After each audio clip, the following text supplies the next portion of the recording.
Ինչ ակցիա է այս պահին իրականացվում, ինչ ասելիքներ ունեք եւ ինչ եք պատրաստվում անել։ Ինքնաբուխ ակցիա է, որովհետեւ կերպով նախապես շփլանավորված հարց չկա, համայնքի բնակիչներն են հավաքվել, իրենց աջակցությունն են հայտնում պարոն Գրիգորյանին, ինչպես նաեւ ընկերները, այդ թվում եւ ես եւ այլ ընկերներ։ Էս է իրավական տեսանկյունից պահանջը բնակիչների հեռացնել այդ ընտանիքին իրավական մասով խնդրեմ մեկնաբանել, ինչ քայլեր պետք է անեն, արդյոք դա հնարավոր է թույլ տալիս է։ Եկեք այս պահին զերծ մնանք իրավական ինչ-որ գնահատականներ տալուց հատկապես դա թող իրավապահ մարմինները գնահատականները տան, այս պահի դրությամբ զուտ աջակցություն ենք հայտնում մեր ներկայությամբ եւ ըստ էության խնդիրը բարձրաձայնելու համար ենք այստեղ։ Որ ինչ խնդիրը որն է այստեղ։ Այն լարվածությունը, որը առկա է այս պահին բնակավայրում։ Օրինակ այստեղ հավաքված մարդիկ ասում են, որ հենց հիմա խաղաղ ամեն ինչ, լարվածություն չկա, բայց մենք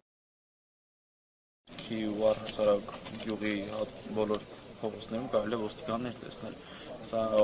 ինչով է պայմանավորված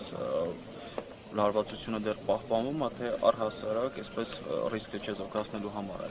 ոստիկանական մեծ ուժերը այստեղ հավաքված ու նաև մենք տեսնում ենք, որ ոստիկանական կետեր են ամենտեղ։ Բնականաբար թե ռիսկի չեզոքացման, թե նաև լարվածության խոտաբան նպատակ է հետապնդում, իրավապահ մարմիններն են շատ լավ հասկանում, որ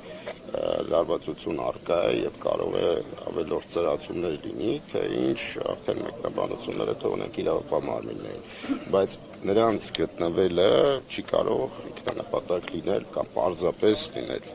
Իսկ դեպքից հետո, հուղարկավորությունից հետո եղել է որոշակի լարվածություններ, որովհետեւ մենք բազմիցս այդպես տեղեկություններ նաև համացանցում ենք գրում այդ մասին, որ գյուղի մեջտեղում կամ որոշ հատվածներում երիտասարդներ են հավաքվում ու այսպես փորձում են կոպիտ ասած շարունակել են ռազմական, որը եղել է այս տարվա փետրվարի 5-ին ու դրան շարունակող է բանը, կա այդպիսի տեղեկություն, որ էլի Ախտոյանների եւ Գրիգորյանների համախոհները իրար, այսպես ասած, կանչել են հարց բարձելու, հաշիվներ բարձելու ու նաև այդ լարվածությունը պահպանվել է։ Ողբերգական էր դեպքը, որ տեղի է ունեցել եւ բնականաբար բոլորիս է, ով ճանաչում էր եւ գիտեր Վալուցա Գրիգորյանը, չէր կարող անտարբեր անցնել այդ ողբերգությունը եւ դժբախտությունը լիացել չէր կարող այդ անձը անտարբերությամբ անցնել։ Ինչ վերաբերում է ձեր կողմից նշված առանձնուրկաների նման տեղեկատվություն չունենք եւ ես անձամբ չունեմ, չգիտեմ ինչ ակնկալիքով եք այդ հարցը տալիս, ամեն դեպքում մենք ունենք տեղեկություն, ձեզ հարցնում ենք։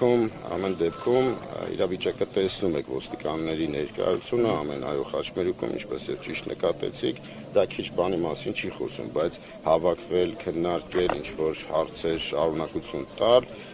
ինձ հասած տեղեկատվությամբ նման իրականություն չկա, կան իրավիճակներ, կա պահ, որ հավաքվում են, քննարկում են դեռ այդ ողբերգությունը բոլորիս համար, բոլորիս մոտ իրականություն չէ, դեռ մենք չենք հավատում, որ Վալուզա Գրիգորյանը մեզ հետ չէ, այս է ամբողջ իրողությունը։ Իսկ հետագա քայլերի մասին ինչ եք պատրաստվում այսօր, ինչ շարունակություն է ունենալու այս ակցիան։ Ինքնաբուխ ակցիա է, ընթացքի հետ կապված քննարկենք տեղում բնակիչների հետ էլ հասկանանք հետագա անելիքները։ Իսկ մարդիկ ինչ մտավախություններ ունեն, ինչու է խոսքը չի դադարում այստեղ։ Մտավախությունների հարց չկա։ Հաշվի առնելով, որ հավաքվել ենք, բնականաբար հետաքրքրություն ամենակիչը ներկայացում է, մարդիկ հավաքվում են, գալիս են, ով իմանալով, ով չիմանալով ներկայանում է, մեր աջակցություն ենք հայտնում այդքանը։ Իսկ Ախտոյան ընտանիքի հեռանալը իրատեսական համարում եք։ Բնակավայրից հեռանալը արդեն իսկ վերջինս հեռացել են։ Մշտական եթե նկատի ունեք, հետագան ցույց կտա։ Իսկ ինչ եք կարծում, նրանց հեռացումով հնարավոր կլինի լարվածությունից խուսափել, այսինքն գյուղում լարված մթնոլորտը կանխել։ Դա հետագան ցույց կտա։ Այս պահին ամեն դեպքում խնդիրը իրավապահ մարմինների տեղեկատվության հաղորդմամբ վերաբերում է ընտանիքին, ուստի այդ խնդրով պայմանավորված է թե քայլեր ձեռնարկվեն վերջիններս այսպես ասած իրենց բնակության վայրը փոխեն, կարծում եմ, որ որոշ չափով կթոթափվի։ Հայրովի հետևում կներկայանա Լևոն Օհանյան, Վարոց Գրիգորյանի ընկեր։ Շնորհակալ եմ։